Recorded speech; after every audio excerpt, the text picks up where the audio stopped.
Hey everyone, so today we're just going to watch my mom do laundry and how much it actually takes for somebody to do laundry. So first thing she's going to do is widen her base of support. There we go. And then drop her center of gravity. There we go. And she's going to lift up, not using her back but her legs. Good job, Mom. I'm proud of you. And this is demonstrating Newton's also first law of motion because without my mom using her forces to pick up that hamper would not move. And it's going to keep moving now until my mom puts it down. All right, so we're going to head downstairs.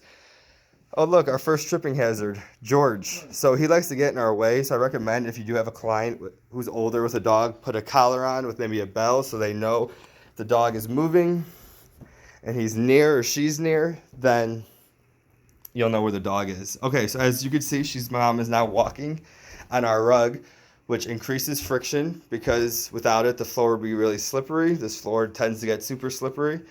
And also, if you notice though, a tripping hazard is the rug. So what we could do as OTAs is we could put tape on these corners to prevent the corners from coming up. So if you have an older client who has fallen, that'd be something that you'd like to look into.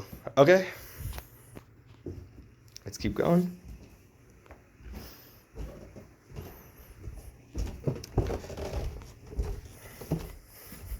All right, just keep that nice and close to her body. Oops, got too close.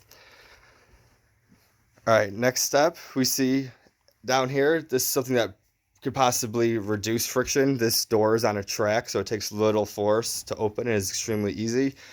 Somebody who has maybe has arthritis in their hands or elbows and they can't really apply much force, they can't really use it. This door makes it easy for somebody who may be suffering from something like that because there's no friction to opening this door. All right, keep going. All right, we got the utility room. All right, and next step, she's gonna open.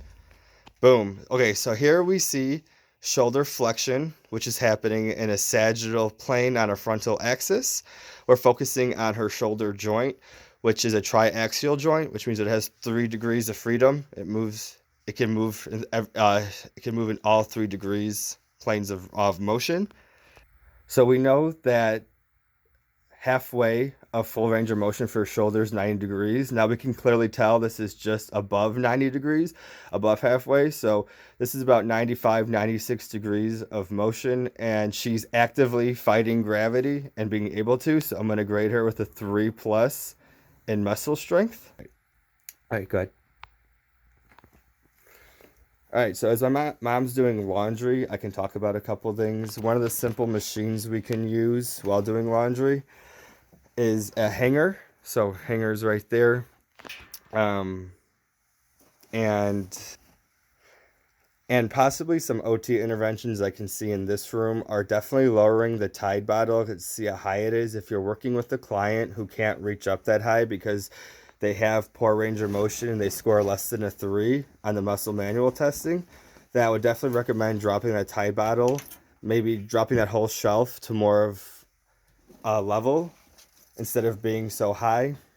Another thing I would do is also tape down these corners on this rug because we've tripped on this rug too before.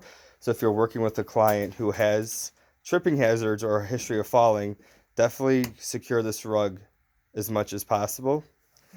And then also one more thing I know we've mentioned is how the dryer is a front loader, possibly getting a washer that's a front loader and raising these up so they're level. If you have poor trunk control or poor trunk strength and you're trying to work on your clients with that and they can't really bend over, because I've seen my mom fully bend herself into that washer and I just wouldn't want anybody to get hurt. So all right guys, that's it. Thanks for watching my movement video and I hope you enjoyed.